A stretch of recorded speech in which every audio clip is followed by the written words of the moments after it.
Je crois que ça passe par la conception de cours en développement professionnel qui va les aider à développer une identité professionnelle positive. Donc, ils vont apprendre à l'université à développer des compétences professionnelles, mais aussi des compétences psychologiques et socio-émotionnelles qui vont les aider à affronter les multiples défis que la profession leur dresse tout au long là, de leur carrière. Oui, bien en fait, Nancy, moi je te suis là-dedans. Je dirais faire de la place à la personne dès le début de l'année, dès le début de la première année. Hein. C'est pas juste d'arriver avec une approche externe, voici comment on planifie une leçon, voici comment... Mais c'est, moi j'arrive comment dans ce parcours de formation-là? C'est quoi mon bagage? C'est quoi mon rapport à l'école? Je pense que ça, déjà, si on se centre sur la personne, bien là, c'est lui qui ou elle qui va continuer à regarder vers où il va. Il faut qu'il fasse son chemin, il faut qu'il fasse son choix aussi. Il faut lui donner de la place pour ses choix. Il faut déterminer aussi ses propres valeurs parce que c'est les valeurs qui nous guident dans l'action.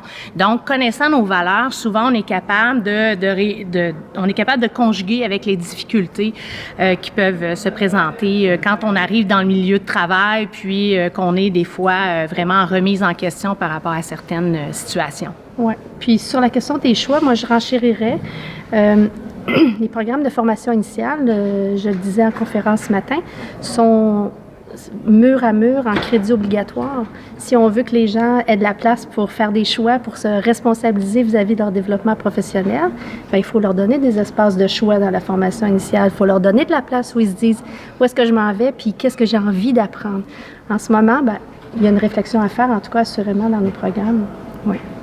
Il faut vraiment orienter vers l'autonomie professionnelle, puis aussi leur faire prendre conscience que la formation initiale est vraiment importante et complémentaire aussi à toutes les expériences qu'ils vivent à travers leur stage, mais aussi à travers certaines expériences qu'ils vivent dans les milieux là, présentement qui souffrent d'un certain manque d'enseignants.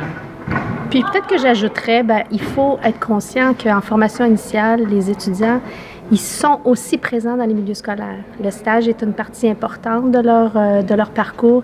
Ils sont influencés par la culture dans le milieu scolaire. Alors, c'est essentiel aussi que lorsqu'ils entrent dans le milieu scolaire, bien, ils entendent un discours valorisant qui valorise le développement professionnel parce qu'ils sont très influencés par la culture du milieu. C'est normal. Ils aspirent à en faire partie.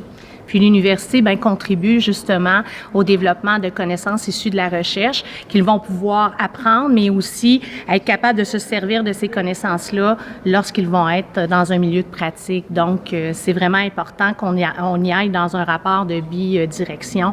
Autrement dit, bien, venir chercher à l'université une certaine richesse au niveau des connaissances, mais aussi être capable de les appliquer et faire un transfert de ces apprentissages-là dans la vie, à l'école.